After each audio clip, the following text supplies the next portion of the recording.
Unang hirit, serbisyong totoo ang unang hirit. Mga balitang bumabandera sa mga pahayagan at news website.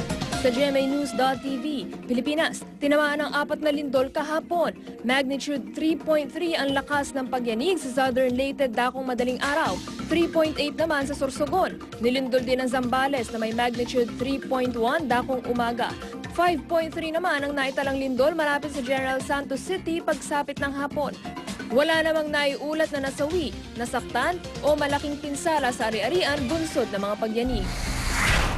Sa Philippine Daily Inquirer, diskarte ng gambling lords para makapag-money laundering ibinuking. Ayon kay Atty. Ferdinand Topacio, ito ay sa pamamagitan ng pagpapa-auction sa ibang bansa, partikular sa Singapore, ng mga painting mula dito sa Pilipinas. At isa pang gimmick nila, ang pag-buy and sell ng mga luxury car at real estate properties. Sa Manila Times, hanggang bukas ang palugit ni Pangulong Aquino sa kanyang gabinete para i-review ang committee report kaugnay ng Manila bus hostage taking. Si Executive Secretary Paquito Ochoa Jr. ang mangunguna sa pagbusisi sa report. Dito na malalaman kung susundin ba nila o ibabasura ang rekomendasyon na magsampa ng kaso laban sa 13 personalidad mula sa pulisya, gobyerno at media kasama na ang 3 media networks. Yan ang banner stories ngayong araw ng Lunes. Kahapon, ginamita ang unang taon matapos ang pananalasa ng Bagyong Ondoy. Marami po ang namatay at maraming ari-arian na nalulubog sa putik. Pero alam nyo ba na sa gitna ng kalungkutan, meron namang silver lining sa trahedyang ito. Kung ano-ano yan, narito po ang mga storya. Di matatawaran ng pisalang dinulot ng Bagyong Ondoy noong isang taon. Maraming bahay at ari-arian ang nalubog sa baha. May mga buhay ding nawala. Ganun pa man, masaklap man itong alalahanin para sa nakararami, ang ilan nating kababayan imbis na paghihinagpis ang maiisip, pag-asa at magandang bunga ang naaalala. Tulad na lamang sa karanasan ng pamilya ni Crystal Gilas, may asawa at 2 anak. Dahil sa walang tigil na pagbuhos ng ulan, ang kanilang tahanan sa Laguna ay nawasak. Kala ko po, katapusan na namin mag-anak kasi po, ano lang po yung bubong namin eh. E di, siyempre po, natanggal po yung aming bubong at lakas ng hangin. Eh, bago po akong panganak ay hindi po ako aring maggagalaw po. Sa kabutihang palad, ilang buwan matapos ang kalamidad, isa siya sa mapapalad na nabigyan ng libreng pabahay na mas maganda kumpara sa nasira nilang tahanan. Mas maganda po ang buhay namin ngayon.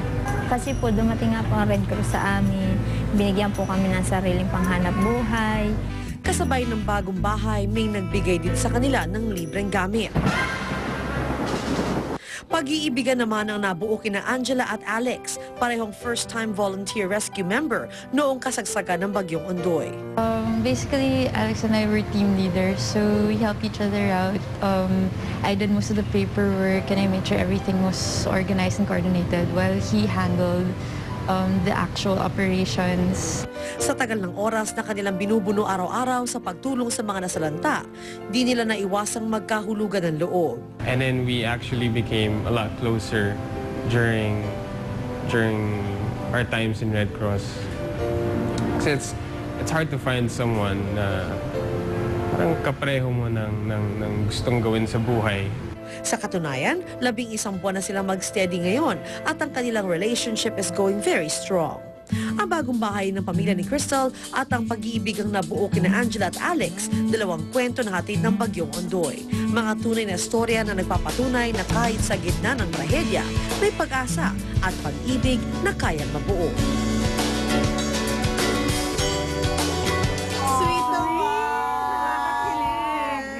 Mga okay na feature, di ba? In tragedy, there's always a silver lining and there's always love. Parang na-imagine mo sila habang nag-rescue sila biglang magkakatinginan. Ang cute! Ilang pelikula mo na sweet ka. Kumain ka na ba? Dadalaan sila ng mga bakon. Ganito, kumain ka na ba? Hindi pa rin. At paghanda na kayo ma-amaze mga kapus dahil makikita natin kung paano nga ba nabubuo ang mga glassware sa pamamagitan ng pag-ihip sa molten glass. Interesado ako sa ganyan. Ibibida sa atin ni Maring Susan Enriquez. Good morning, Ate Sue. Yes, good morning mga kumars. Dito po tayo sa Parañaque. Ngayon papakita ko namin sa inyo Kung paano nga ba nabubuo yung mga tinatawag na glass pieces, di ba? Yung pag nakikita ho natin parang talaga namang nakaka-interest, nakaka-excite, parang you want na makuha yung mga ganong klase ng mga glass pieces. Siyempre, iba't ibang klase ho ng design. Actually, yung mga makikita niyo mamaya, meron pa mga yari sa kwintas, meron sa hikaw. Siyempre, bukod pa dyan yung mga flower-based na pinaka-common. At ito ho yari sa iba't ibang disenyo. Merong yari sa kalabaw, merong yari sa jeepney, merong yari sa tao. Ayan, actually. So mamaya, papakita namin sa inyo yung proseso dahil ito nga panghuhulma, yung tinatawag na glass blowing. Ang sinasabing isa sa pinakamatandang arte ng paghuhulma. Yan, yung glass art, ika nga. Ito ho yung pinakamatagal na yan. Nakikita niyo ginagawa ni Kuya. Paano ba tinutunaw yung mga ganyang klase ng material para ho ito ay maging isang magandang art piece na maaari ho nating i-display sa ating mga tahanan o kaya naman sa ating mga opisina. Pero sabi nga, hindi lang ho mga art piece na magagamit natin sa bahay o opisina, meron pa rin yung pwedeng gamitin para sa ating mga ornaments natin sa ating mga katawan niya, mga accessories. Yan, ika nga. So lahat po niya pakikita namin sa inyo mamaya sa pagbabalik namin mula dito sa Parañaque sa pagbabalik po ng Unang Hirit.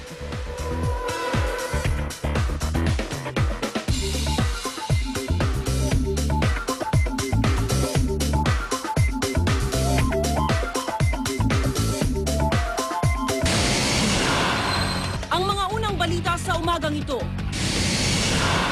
44 na estudyante sugatan sa pagsabog sa tapat ng De La Salle University sa Taft Avenue, Maynila. Manila Police District